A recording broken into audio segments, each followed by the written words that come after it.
ዲጂታል ኢትዮጵያ ግንባታን ለማድረግ የተለያዩ ተግባራት እየተከናወኑ ነው የሚገኙት።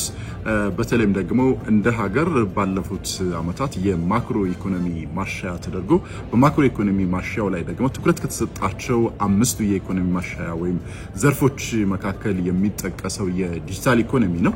ይህንን እውን ለማድረግ ደግሞ የዲጂታላይዜሽን ዘርፉን ማሳደግና ማሳለጥ የበለጠ ትኩረት ተሰጥቶት እየተሰራ ነው የሚገኘው።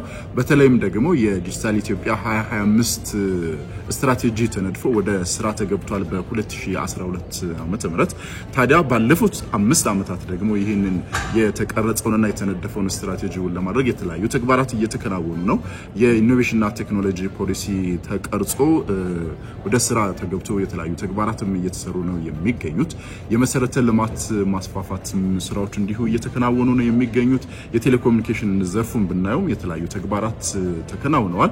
በተለይም አሁን ላይ ከ50 ሚሊዮን በላይ ኢትዮጵያውያን የኢንተርኔት አገልግሎት ተጠቃሚ እንደሆኑ መረጃዎች ያመለክታሉ። ይህን ጉዳይ ዛሬ በአዲስ ቀን በሰፊው ተመለከትነው። ዶት ስትሪም በተለያዩ የማህበራዊ ሚዲያ አማራጮቻችን በተለያየ መንገድ በሰፊው ወደ እናንተ እናደርሰዋለን። እንድትከታተሉት ጋበዝናችሁ።